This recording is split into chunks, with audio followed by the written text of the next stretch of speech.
Assalamualaikum warahmatullahi wabarakatuh. Salam sejahtera, Om Swastiastu. Salam budaya, salam kebajikan, eh, salam sejahtera buat semua. Semoga sehat, bahagia pagi ini. Kita mulai lagi pelatihan hari kedua. Memang hari kedua ini saya sudah perkirakan pesertanya lebih sedikit dari kemarin karena perbedaan waktu antara Jakarta dengan Aceh, dengan Papua, sehingga terbentur pada waktu Jumat.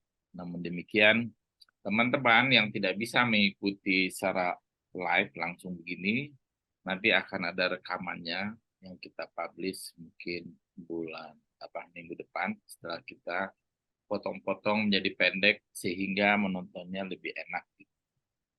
Nah, pagi ini kita akan dibimbing ya. Narasumber kita adalah Budiman Hakim, panggilannya Om Bud. Dia adalah pakar sebenarnya di periklanan, kemudian di penulisan.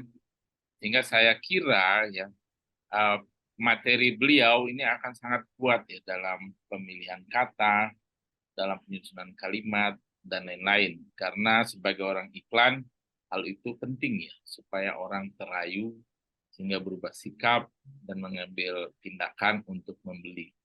Nah, mudah-mudahan kita dapat ilmu atau manfaat seperti itu dari materi Om Bud. Saya kira untuk menyingkat waktu, kita mulai saja. Saya persilakan kepada Amel yang sudah ditunjuk sebagai moderator pada pelatihan. Silakan Amel. Selamat pagi, terima kasih ya Bang John. Kita jumpa lagi di Creative Session, Creative Writing Session. Hari ini adalah hari yang kedua, hari yang berbahagia di hari Jumat pagi ini. Semoga kita tetap semangat. Kita akan membahas atau kita akan, kalau kemarin kita berguru atau belajar jurus mengenai hypnowriting, hari ini kita belajar jurus mengenai ide-ide komunikasi dalam penulisan. Hadir bersama kita di sini seorang storyteller dan juga creative advisor, ada Budiman Hakim yang biasa kita panggil Om Bud, singkatnya gitu ya. Pagi Om Bud, bagaimana kabar? Alhamdulillah baik Kak Amel. Nah, dari Cengkareng ke Bandara Halim, cakep. Kali ini kita berguru bareng Om Budiman Hakim, nggak nyambung tapi oke aja ya. Orangnya lucu, tapi ilmunya serius yang akan kita dalami pada pagi hari ini. Sebelum itu, saya izin memperkenalkan, barangkali bagi sebagian Bapak Ibu juga belum mengenal beliau. Saya akan memperkenalkan latar belakangnya. Boleh ditampilkan sedikit, Mas Bayu?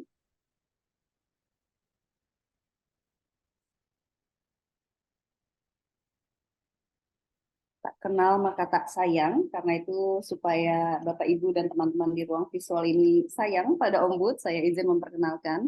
Ya, Budiman Hakim merupakan seorang instruktur periklanan dan mengawali karir sebagai copywriter di advertising agency, dan beliau lulusan Universitas Indonesia dan pengalaman banyak membantu berbrand-brand besar, diantaranya ada Telkomsel, ada Lipo, ada Indosat, ada Toyota, ada juga Bang Danamon, dan beliau punya segabruk buku. Jangan mati sebelum menulis satu buku, saya ingat kata-katanya ya. Yang terbaru juga ada, kemarin saya beli KDRT, keharmonisan dalam rumah tangga, juga ada beberapa buku lainnya, lenturan tapi relevan, ada ngobrolin iklan, ada si muka jelek, dan sederet buku lainnya.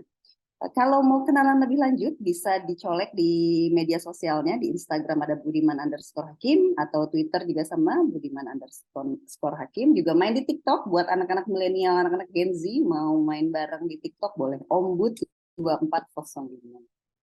Demikian, makasih Mas Bayu. Dan pada pagi hari ini kita akan membahas satu tema besar yang merupakan bidang keahliannya Om Bud, dan kita akan berguru jurus yang satu ini, ide-ide komunikasi bisnis dalam penulisan. Saya pribadi juga sangat tertarik untuk belajar mengenai tema ini. Oleh karena itu, saya akan segera memberikan forum kepada Om Bud. Bapak Ibu yang punya pertanyaan boleh tulis di kolom komentar nanti pada sesi diskusi, karena tidak mungkin semuanya saya undang bicara, saya akan bacakan di kolom komentar. Demikian. saya serahkan kepada Om Bud. Mangga Om Bud, kita mau belajar jurus apa hari ini? Oke, Assalamualaikum warahmatullahi wabarakatuh. Teman-teman sekalian, pertama kali tentu saja kita harus bersyukur kepada Satu Pena yang telah menyelenggarakan forum ini ya, sehingga kita bisa berkenalan, lintas kota, lintas pulau, lintas waktu, dan kita bisa bersilaturahmi. Dan alhamdulillahnya ya, buat saya ini hari Jumat ini bukanlah halangan sebetulnya, karena justru ini adalah Jumat berkah. Jadi di mana kita bisa melaksanakan silaturahmi dan insya Allah akan saling membagi ilmu satu sama lain. Karena pertanyaan-pertanyaan dari peserta itu biasanya justru memperkaya pengetahuan saya gitu. Oh ini nggak kepikir nih saya ini, begitu ada pertanyaan masuk, akhirnya saya gali lagi di pertanyaannya dan ternyata saya yang mendapatkan ilmu gitu. Itu alhamdulillah ya. Hikmah dari mengajar itu begitu. Kadang-kadang kita yang dapat ilmu gitu, bukan hanya para peserta. Dan satu lagi yang saya lengkapi dari keterangan Amel tadi ya, saya bersama Kang Asep adalah founder dari komunitas penulis yang namanya The Writers.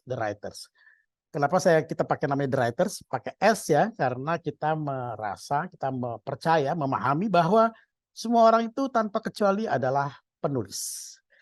Karena itu pakai The Writers, artinya kita semua. Jadi semua aja yang semua orang bisa ikut bergabung di tempat kita gitu. Nggak ada salahnya ya. Udah jadi anggota Satu Pena, jadi anggota The Writers juga nggak apa-apa, karena kita tidak bermusuhan satu sama lain karena kita bukan partai.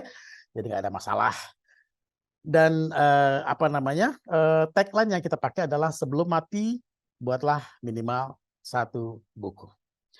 Oke, sekarang saya akan coba minta izin buat Pak John, Kak Amel untuk share screen.